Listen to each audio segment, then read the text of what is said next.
വളരെ ഗൗരവമേറിയ വിഷയമാണ്. നിയമസഭ അതിന് 15ാം നിയമസഭയുടെ അവസാന സമ്മേളനം നടക്കുന്ന സമയമായിരുന്നു.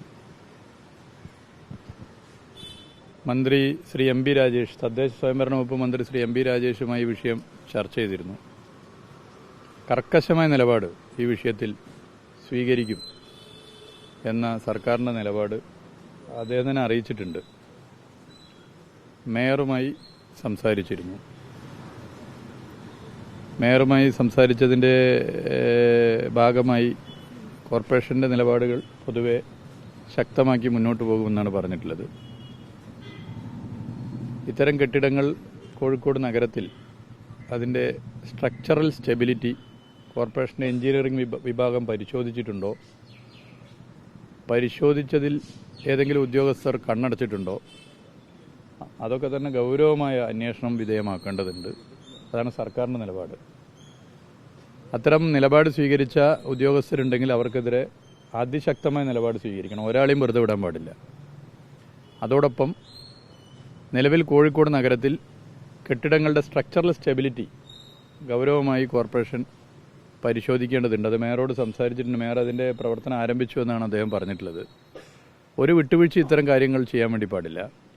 ഇതെല്ലാവരും ചേർന്നുകൊണ്ട് ചെയ്യേണ്ട കാര്യമാണ്. എല്ലാവരും ചേർന്ന് നിൽക്കണം. കുറ്റക്കാരാരാണോ അവർക്കെതിരെ അന്വേഷണം നടത്തി ശക്തമായ നിലപാട് സ്വീകരിക്കണം.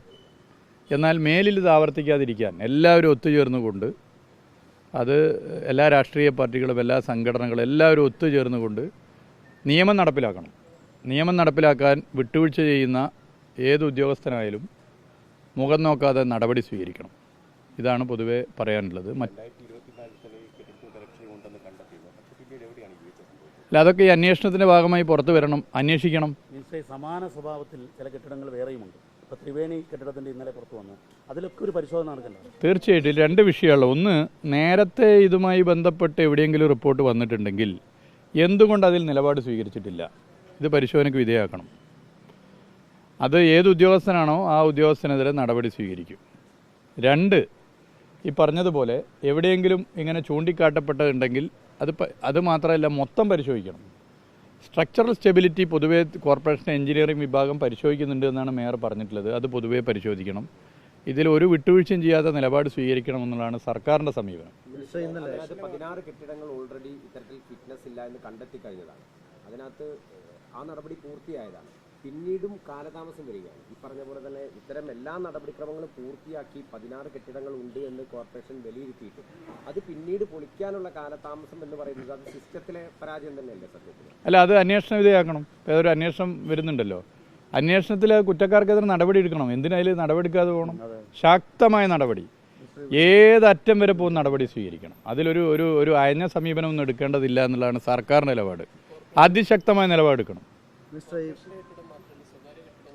അല്ല, എല്ലാം പരിശോധനയ്ക്ക് വിധേയമാക്കണമല്ലോ. എല്ലാം പരിശോധനയ്ക്ക് വിധേയമാക്കണം. സ്ട്രക്ചറൽ സ്റ്റെബിലിറ്റി കൃത്യമായി പരിശോധനയ്ക്ക് വിധേയമാക്കാൻ കോർപ്പറേഷൻ്റെ എഞ്ചിനീയറിംഗ് വിഭാഗം ഇടപെടുന്ന മേയർ ഇതിനകം തന്നെ അറിയിച്ചിട്ടുണ്ട്. അതിൻ്റെ ചില പ്രവർത്തനം ആരംഭിച്ചിട്ടുണ്ട്. ഇന്ന് രാവിലെ ഞാൻ അദ്ദേഹമായിട്ട് സംസാരിച്ചിരുന്നു, ഇന്നലെ സംസാരിച്ചിരുന്നു, സംഭവം നടന്ന ഘട്ടങ്ങൾ സംസാരിച്ചു. അദ്ദേഹം വളരെ സ്ട്രോങ് സ്റ്റാൻഡാണ് ഈ വിഷയത്തിൽ. മേയർ ശ്രീ ഒ സദാശിവൻ ഈ വിഷയത്തിൽ സ്ട്രോങ് സ്റ്റാൻഡ് കൈക്കൊള്ളുമെന്ന് നിങ്ങളോടും പറഞ്ഞിട്ടുണ്ടെന്നാണ് ഞാൻ മനസ്സിലാക്കുന്നത്. അല്ല, ഇതിന്റെ പേരിൽ ഒരു രാഷ്ട്രീയ സമരം ഇങ്ങനെ സജീവമാക്കിക്കൊണ്ടിരിക്കുന്നുണ്ട്. അല്ല, ഞാൻ അതിലേക്ക് ഇപ്പോൾ കിടക്കുന്നില്ല. അത് അഭിപ്രായങ്ങൾ എല്ലാവർക്കും പറയാം. പ്രതിഷേധിക്കേണ്ടവർക്ക് പ്രതിഷേധിക്കാം, സ്വാഭാവികമാണ്. ഇത്തരൊരു വിഷയം ഉണ്ടാകുമ്പോൾ പ്രതിഷേധം ഉണ്ടാകുന്നത് അത് ഏത് രാഷ്ട്രീയ പ്രസ്ഥാനം ആയിക്കോട്ടെ, ഏത് സംഘടന ആയിക്കോട്ടെ, അത് സ്വാഭാവികമാണ്. അങ്ങനെ പ്രതിഷേധം നടത്തുന്നവരെ ആക്ഷേപിക്കാനോ ആ പ്രതിഷേധം തെറ്റാണെന്ന് ഞാൻ പറയുന്നില്ല. തീർച്ചയായിട്ടും പ്രതിഷേധിക്കേണ്ടതാണ്, പ്രതിഷേധിക്കേണ്ട വിഷയമാണിത്. പക്ഷേ നമ്മൾ ചില കാര്യങ്ങളിൽ ഒരുമിച്ച് നിൽക്കണം. അത് ഒരുമിച്ച് നിൽക്കേണ്ട ഘട്ടങ്ങളിൽ നമ്മൾ ഒരുമിച്ച് നിൽക്കണം. പ്രതിഷേധിക്കേണ്ട കാര്യങ്ങൾ പ്രതിഷേധിക്കണം. ഒരു കാര്യം ഉറപ്പാണ്, ആരാണോ കുറ്റം ചെയ്തത് ആ കുറ്റം ചെയ്തവരെ ഒരു തരത്തിലും വെറുതെ വിടുന്ന പ്രശ്നമില്ല. ഉപ്പ് തിന്നവർ വെള്ളം കുടിച്ചിരിക്കും. കോർപ്പറേഷൻ്റെ ഒരു കാര്യത്തിനകത്തായി കോർപ്പറേഷൻ ഇന്നലെ നേരെ സംസാരിച്ചപ്പോൾ പറഞ്ഞത് പലയിടത്തും ഒഴിയാൻ പറയുമ്പോൾ പലരും ഒഴിയുന്നില്ല. ഒരു സാമൂഹിക പ്രശ്നമായി പോലും ഇത് മാറുന്ന അവസ്ഥയുണ്ട്. അപ്പോൾ എങ്ങനെയാണ് ഇവരെയൊക്കെ അത് ചെയ്യിപ്പിക്കാൻ കഴിയുക എന്നുള്ളത്? അതാണ് ഞാൻ പറഞ്ഞത്. ചില കാര്യങ്ങൾ എല്ലാവരും ഒന്നിച്ചേക്കണം. ഇപ്പോൾ ചിലർ ഒഴിയാൻ പറയുമ്പോൾ ഒഴിയുന്നില്ലെങ്കിൽ അവിടെ കോർപ്പറേഷൻ സർവകക്ഷി യോഗം വിളിക്കുകയോ എല്ലാവരും വിളിച്ച് സംസാരിക്കുമല്ലോ. അങ്ങനെ സംസാരിക്കും, അതിലെല്ലാവരും ഒരുമിച്ച് വെക്കണം. അതിൽ പിന്നെ വേറെ ഒരു വേർതിരിവ് പാടില്ല. ഇത്തരം കാര്യങ്ങൾ നടപ്പിലാക്കാൻ എല്ലാവരും ഒന്നിക്കണം. അവിടെ ഒഴിയാത്തവർക്കൊപ്പം കുറച്ച് ആളുകൾ നിൽക്കുകയോ അയ്യോ ഇവരെ ഒഴിപ്പിക്കാൻ ശ്രമിക്കുന്നു എന്ന് പറയുന്ന ഒരു നിലപാടെടുക്കരുത്. അതാണ് ഞാൻ പറഞ്ഞത്. ഒന്നിച്ച് നിൽക്കേണ്ട കാര്യത്തിൽ എല്ലാവരും ഒന്നിച്ച് നിൽക്കണം, എന്നാൽ പ്രതിഷേധിക്കേണ്ട കാര്യത്തിൽ പ്രതിഷേധിക്കണം. ഇതാണ് ഞാൻ പറഞ്ഞതിൻ്റെ അർത്ഥം. പാളയം വിഷയം ഉൾപ്പെടെ മേയർ ഈ കാര്യത്തിൽ കാണിക്കേണ്ടായി. പാളയം അപകടം നടന്നാൽ ആർക്കൊപ്പമായിരിക്കും പ്രതിപക്ഷം എന്നുള്ളത്? അല്ല, ഞാൻ അതിലേക്കൊന്നും ഇപ്പോൾ കിടക്കുന്നില്ല. ഞാനിപ്പോൾ ഭരണകക്ഷി എന്നോ പ്രതിപക്ഷം എന്നോ അല്ലെങ്കിൽ ഇതിലൊരു രാഷ്ട്രീയമായ ഒരു മുഖം കൊടുക്കാനൊന്നും ഞാൻ അതിനിപ്പോൾ താല്പര്യപ്പെടുന്നു. ഇത് നാളെ ആവർത്തിക്കരുത്. ഒരു മനുഷ്യൻ്റെയും ജീവൻ നഷ്ടപ്പെടരുത്, ഒരു മനുഷ്യനും പരിക്കേൽക്കരുത്. ഒന്നിക്കേണ്ട ചില സന്ദർഭങ്ങളുണ്ട്, രാഷ്ട്രീയ പാർട്ടികൾ ഒന്നിക്കേണ്ട ചില സന്ദർഭങ്ങളുണ്ട്. ഇപ്പോൾ ഒഴിപ്പിക്കൽ പ്രശ്നം വരുന്ന സമയത്ത് അത് പാളയം മാർക്കറ്റൊന്നുമല്ല ഞാൻ പറഞ്ഞ, പൊതുവായിട്ട് ഞാൻ പറയുന്നത്. അത്തരം ഘട്ടങ്ങളിൽ ഒന്നിച്ചിരിക്കണം, എന്നാൽ പ്രതിഷേധിക്കേണ്ടടുത്ത് പ്രതിഷേധിക്കണം.